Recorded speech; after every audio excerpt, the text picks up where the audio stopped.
federal, Rafael Mota, presidente do PSB, que é candidato à reeleição, e vamos conversar com ele sobre o mandato, sobre o que vem por aí. Boa noite, deputado. Boa noite, Thaisa. Boa noite, Eugênio. Um prazer estar aqui na 95, atendendo esse convite de vocês. Maravilha. Vamos começar falando propriamente desse pleito, né? Um pleito a jato, né? Muito rápido. As pessoas tiveram, os candidatos, os eleitores estão tendo aí muito pouco tempo para discutir, conhecer os candidatos, as propostas. E aí eu pergunto, um candidato à reeleição, num processo como esse, leva alguma vantagem?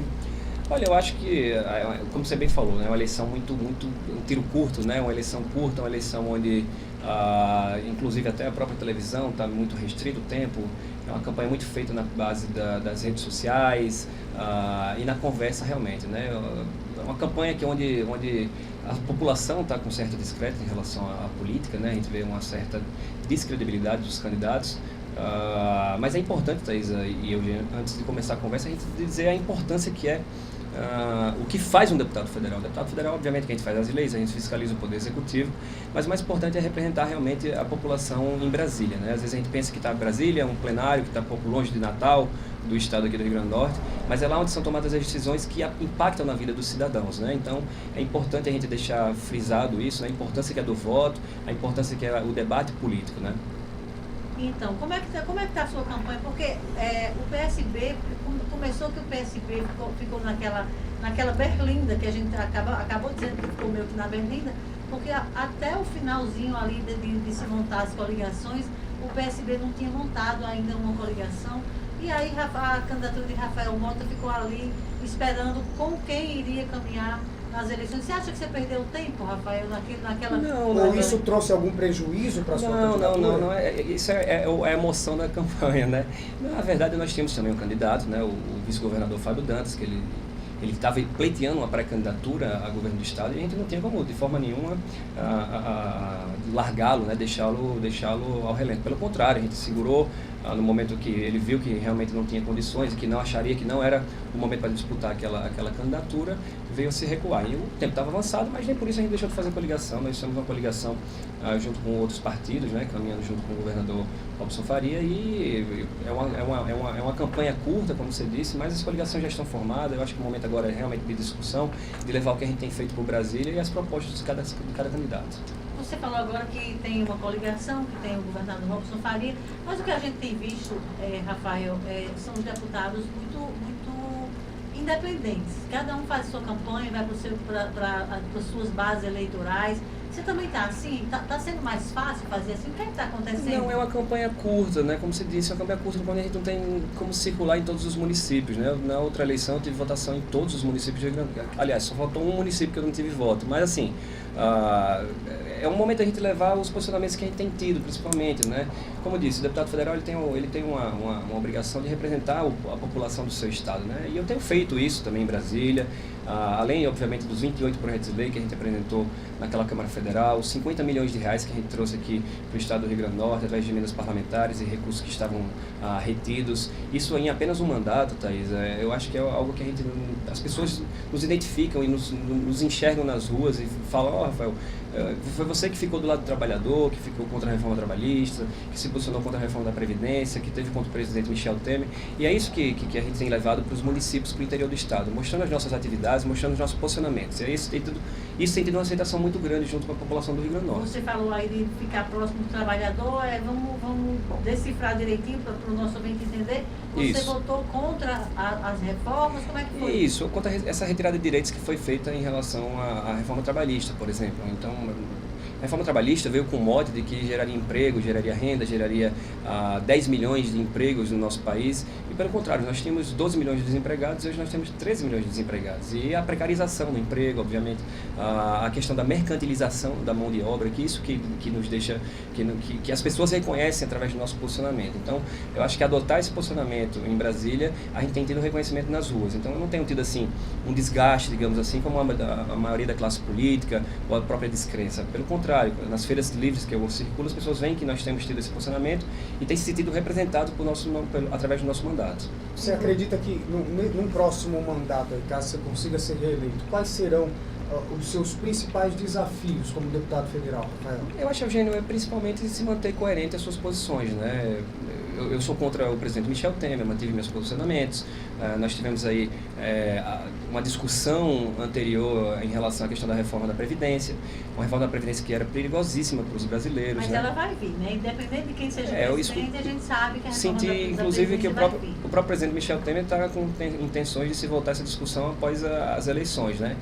Eu acho que existem outras alternativas, né? No momento que a gente tem aí dívidas de algumas empresas, de bancos, no valor de 450 bilhões de reais, e a própria CPI do Senado falou que não existia nenhum tipo de déficit da Previdência, então a gente, mais uma vez, colocar a conta na parte mais fraca, né? Colocar a conta nos brasileiros, na maioria da população brasileira, que são os aposentados.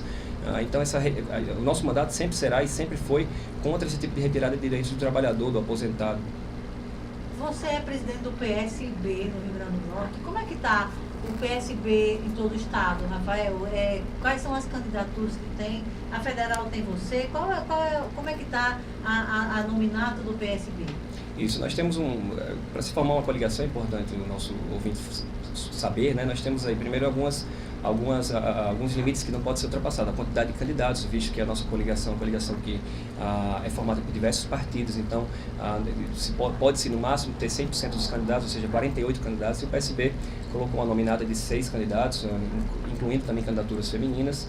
Além disso, nós temos uma prioridade nacional do partido, que é a renovação dos mandatos dos deputados federais. Isso inclui também aqui no estado do Rio Grande do Norte, e o PSB tem focado muito nisso, principalmente em todo o Brasil.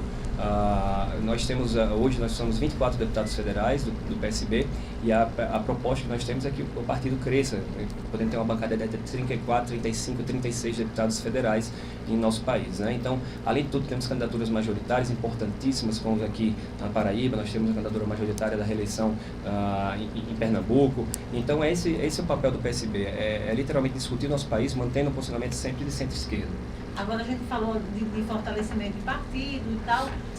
Fábio Dantas é o atual vice-governador, que seria candidato a governador pelo PSB, né? Não viabilizou a candidatura. Ele vai sair do PSB. O que é que aconteceu? Não, eu fiquei sabendo, inclusive, pela imprensa, não aconteceu nada, pelo contrário, eu tenho uma amizade muito grande, foi uma alegria quando ele entrou no partido. É normal, as pessoas se reencontram, às vezes tomam outros caminhos, isso é normal. Inclusive, tem diversas parcerias com a própria esposa dele, a candidata à reeleição, Cristiane Dantas, isso é normal. Vocês estão fazendo dobradinhas pelo interior? Em vários municípios, é uma pessoa que eu tenho um apreço muito grande, da família inteira, tanto ele quanto ela. A gente tem visto nas eleições para presidente um acirramento, né? Principalmente nas redes sociais, da qual você falou que verifica que a eleição desse ano acontece muito nesse plano virtual. Eu te pergunto, você já escolheu seu candidato a presidente? Tem razões para isso? Eu, pessoalmente, ainda continuo em análise. O nosso partido, é importante a gente frisar que eu faço parte... O PSB não tem candidato a presidente. Nós tínhamos um candidato a presidente, que era o Joaquim Barbosa, ministro do Supremo, que recuou dessa opção. Nós tivemos uma reunião da Executiva Nacional, qual faço parte, e o partido decidiu majoritariamente se manter independente na questão de direcionamento da campanha presidencial, né? Nós tínhamos, na realidade, a opção de 2 candidatos, talvez apoiar o candidato do PT ou então o próprio Ciro Gomes. E o partido se decidiu, através do meu voto também, se manter independente. Mas você tem... Pessoalmente ainda estou analisando, Eugênio. Confesso a você que ainda tenho algumas opiniões que precisa assistir a alguns debates. Antes de ser candidato, nós também somos eleitores. Me diz uma coisa, está fácil pedir voto, Rafael, porque, como você já disse, a intolerância das pessoas, as pessoas estão muito indignadas com muita coisa da política. Você tem chegado nas cidades, tem ido às casas das pessoas, como é que está sendo a conversa hoje em relação às suas outras candidaturas, à sua outra candidatura? Como é que está sendo a conversa com o eleitor?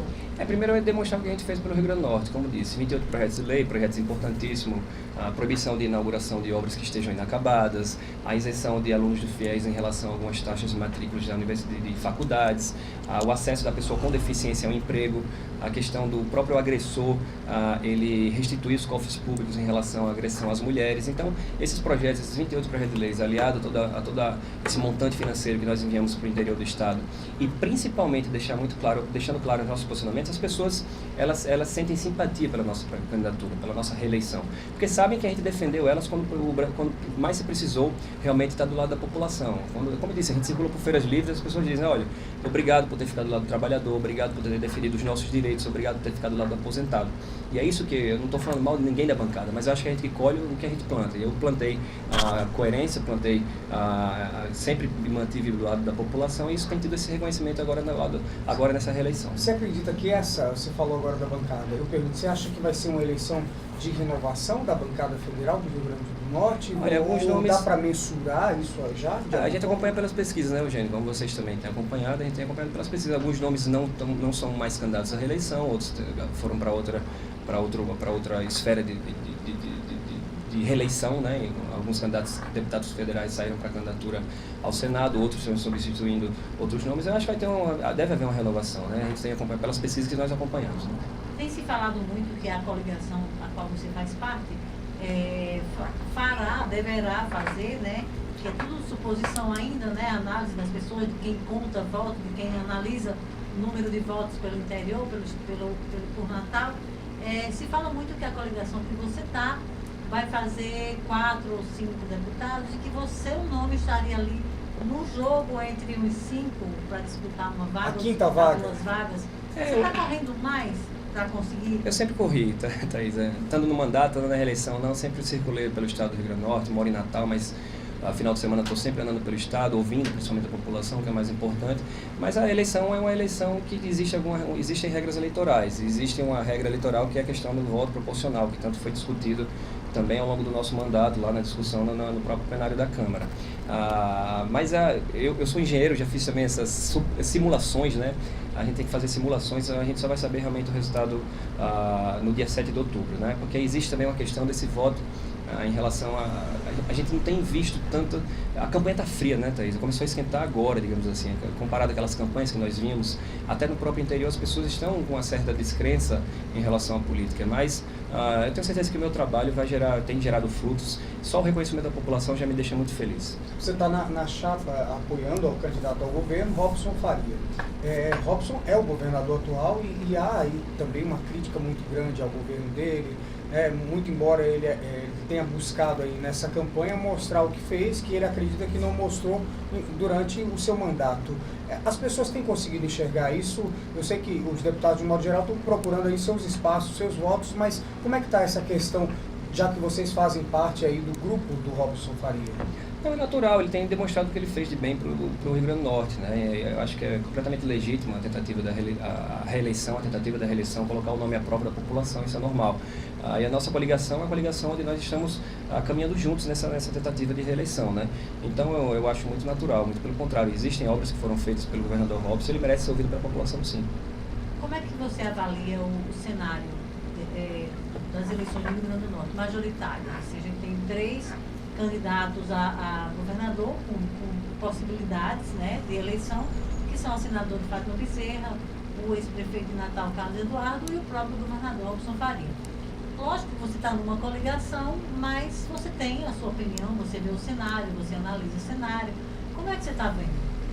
Olha, o que a gente tem visto no interior do estado, principalmente, que é onde eu tenho circulado muito, também aqui na Grande Natal, mas as pessoas elas têm optado por nomes, né? E não muito às vezes pela bandeira partidária, porque é de esquerda, de direita, etc. E tal.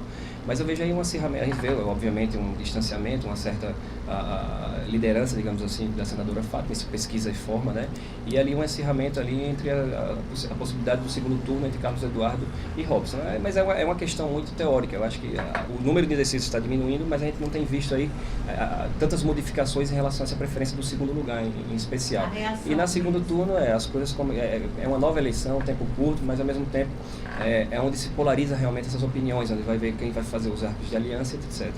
O que está acontecendo, Rafael, você que tem andado pelo interior, o que está acontecendo que a gente tem visto muito na questão da eleição majoritária, a gente tem visto muito as mobilizações do governador Robson Faria com muita gente, né? São muitos vídeos, as imagens mostram isso, mas nas pesquisas ele é o terceiro, ele ainda...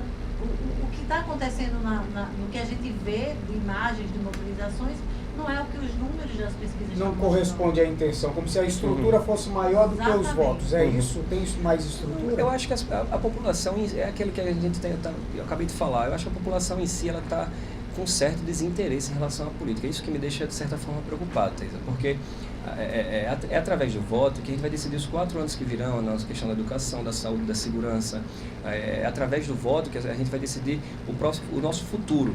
Então eu acho que esse desinteresse é um pouco preocupante, porque as pessoas têm que escolher um representante que possam representar elas. E é isso que eu tenho dito. Por exemplo, o nosso posicionamento em Brasília, defendendo o trabalhador, o aposentado, estando do lado da população, sendo contra a Temer. Hoje eu sou o único candidato à reeleição que é contra a Temer, foi contra a reforma trabalhista, foi contra a reforma da Previdência.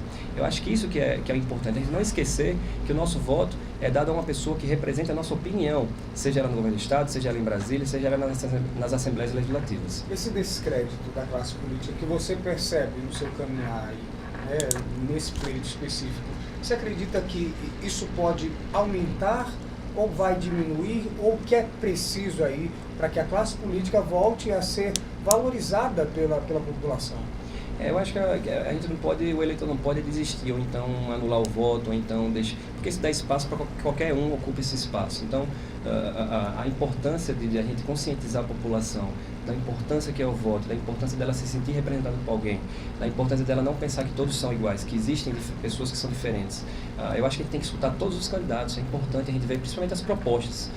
Você acabou de falar da questão de estrutura, etc e tal, mas o mais importante de ver estrutura é a gente entrar na rede social, é a gente ver o que o candidato fez, é a gente ver o que o candidato pode fazer para poder representar esse voto. É importantíssimo esse voto, é importantíssimo que o eleitor esteja consciente da sua arma maior, que é o seu título de eleitor. E uma reforma política seria uma proposta para buscar aí essa valorização? Você defende uma reforma política? A gente teve aí algo, mas que parece que foi um meia-boca ali, né? Uma reforminha. Eu chamei uma mini-reforma. Nós tínhamos aí uma mudança de voto, nós tínhamos uma questão... Houve uma mudança em relação à questão do financiamento de campanha, né, onde eu me posicionei também contrário a esse fundão que foi criado de 1,7 bilhão. Mas nem por isso a gente tem que discutir, porque eu acho que através de uma reforma política, realmente, onde a gente possa mudar até a modalidade de voto, realmente, onde a gente coloque realmente as pessoas que tenham voto no mandato, é o mais importante, né? O fim das reeleições, eu acho que foi uma vitória que nós tivemos, porque um candidato que assim que ele se elege, geralmente as políticas públicas executadas por ele são políticas públicas que gerem voto, que gerem resultado imediato. Educação, por exemplo, é uma política pública que só vai dar resultado a médio e longo prazo. Por isso que eu também me posicionei contrário, tinha dito que as reeleições eram um veneno para a política brasileira de um modo geral. Agora, quem são seus candidatos ao Senado, Rafael Mota? A nossa coligação tem o senador Geraldo Mello, né, que eu acho que contribui muito para o estado do Rio Grande do Norte, tem feito um trabalho, principalmente no que diz respeito à questão da política pública, de segurança pública do nosso estado, que a gente sabe que tem passado por uma problemática muito grande. E a segunda vaga eu ainda não, confesso que ainda não decidi. Mas você já tem conversado com alguém? Você não decidiu, mas você não, confesso que não. A campanha está tão atribulada, mas eu não tenho tido nenhuma preferência por nenhum nome. Tem uma pergunta de um ouvinte aqui, ele pergunta se você é contra ou a favor do foro privilegiado. Sou contra o foro privilegiado, já defendi isso. Eu acho que a lei é igual a todos, inclusive quando votei para que se acatasse a denúncia contra o presidente Michel Temer, era um posicionamento que a gente demonstra que a Constituição é igual a todos, desde a pessoa que desde o cidadão comum até o presidente da República. Eu sempre me declarei contra o foro privilegiado. Você falou há pouco, no começo da entrevista, que do seu trabalho, que você tem que mostrar para o Rio Grande do Norte, que foram emendas de 50 milhões de reais do seu mandato. Esses 50 milhões de reais foram destinados para onde e para quê? Isso, mas não é diversas áreas, Thaisa, mas eu fui o deputado que mais mandou emendas, por exemplo, para a educação no nosso estado. Eu fui o único deputado que mandou uma emenda de bancada para a segurança pública, para vídeo monitoramento da região metropolitana de Natal, que é onde concentra... Então você mandou emenda para a segurança, que a gente tem dito. A gente tem dito que foi feito um levantamento que não veio nenhum, né? Que a bancada não mandou R$1 para a segurança pública. Eu fui o único deputado federal que mandou recursos de emendas parlamentares, emenda de bancada para a segurança pública, para vídeo monitoramento. Infelizmente é uma emenda que depende muito da boa vontade da presidência da República para poder ser liberada. Mas essa não é obrigatória, isso é uma emenda de bancada, ela não é impositiva. Mas o meu posicionamento, cada deputado faz a sua escolha, o meu posicionamento foi porque se pudesse ser destinado para a segurança pública, para vídeo monitoramento. Quando você tem uma câmera, pode ter certeza que um cidadão que quer fazer o mal, ele vai começar a pensar antes de saber que está sendo supervisionado. Eu mandei somente para Natal quase 5 milhões de reais. Mas esse recurso ainda não chegou. O da segurança não. A gente está todo dia lá cobrando, através da Secretaria da Presidência da República, para ver se esse recurso sai. Iria ajudar e muito, né, o estado do Rio Grande do Norte. Mandei quase 5 milhões aqui para Natal, mandei 600 mil reais para o UOL, para o Hospital Universitário Onofre Lopes, inclusive para se poder realmente dar um pouco mais de cidadania e saúde para o nosso cidadão potiguar. Acabou, né, Eugênio Bezerra? Acabou. Queria agradecer muito aqui a presença do deputado federal Rafael Mota e obrigado pela entrevista. Eu que agradeço, Eugênio. Sempre um prazer estar aqui com vocês, né? Agradecer aos amigos da 95, mandar um abraço também para Duda Souza, para a dona Miriam, é um prazer estar aqui. Obrigada pela entrevista, Rafael Mota, e a gente fica por aqui. Acesse thaisagalvão.com.br. Boa noite, obrigada pela audiência. Até amanhã. Até amanhã.